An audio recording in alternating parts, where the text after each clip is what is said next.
As we are just days from the end of 2017, I thought I would compile a list of my top 5 favourite reads from this year. I won't go into too much detail about what each book is about, but I will link my original review of the books in the description. The books I'm going to mention, I don't think they're all 100% amazing 5-star reads, but I think they're definitely books that I want to read again because either they were really enjoyable or they provoked some interesting ideas. I'm going to count down from 5. So number 5 on my list is The Enchanted April by Elizabeth von Arman. This is probably one of my favourite books of the year, partly because of the experience of reading it. The book is set in summer in Italy, and I read most of it in winter sitting in a patch of sunlight in my living room. As anyone who lives in Australia knows, you do not sit in the sun in summer because you will get skin cancer. So the experience of being able to sit in the sun because it was winter, but also kind of feel like it was summer because of what I was reading, was quite a pleasant experience. This is a book I'll definitely be reading again. It reminded me quite a lot of My Family and Other Animals by Gerald Durrell and really evokes a summer abroad type feel. Number 4 on my list is actually a book I read this month, so I haven't done a wrap up for that one yet. It's Scrappy Little Nobody by Anna Kendrick. Anna Kendrick, as I'm sure you all know, is an actress most famous for being in Pitch Perfect, and this is her autobiography. I'll do a more thorough review of the book in my December wrap up, but I really enjoyed this book, and you never know with autobiographies whether the writing is going to be any good,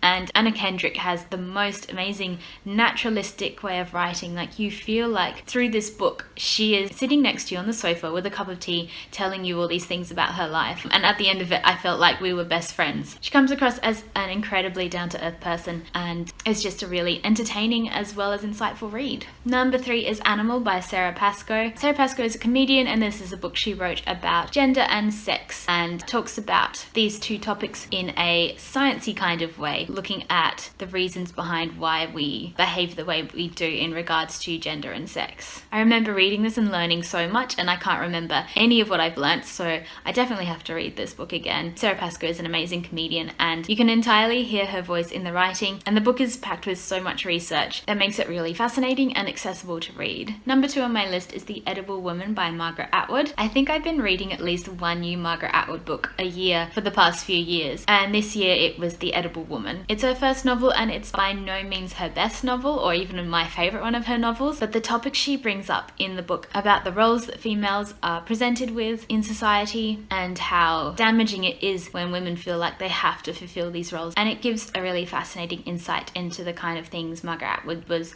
thinking about and experiencing as a young woman. My number 1 read for this year is of course The Underground Railroad by Colson Whitehead. Anyone who watched my wrap up featuring this book knows that I absolutely raved about it. It is such a timely book. It is so pertinent to America right now, but not just that, it is so beautifully written. It's not too sentimental. It's quite a matter-of-fact book, which it needs to be because the topic that it's talking about is so intense and sad, but I think it's also a hopeful book, and I think if you're going to read any of the books on this list, I would definitely recommend this one. So those were my 5 favourite reads of the year. Looking back over the books that I have read this year, I found that out of the ones that I was reading for the first time, I had not enjoyed a lot of them or given them very mediocre reviews. I think my problem is that once I start a book, I have a compulsion to finish it, even if I'm not enjoying it. So I think my New Year's reading resolution for 2018 will be to not read books that I'm not enjoying. If I get to 50 pages and I'm just not interested in picking it up, then I will put it down and start something else. So hopefully next year my wrap-ups will be filled with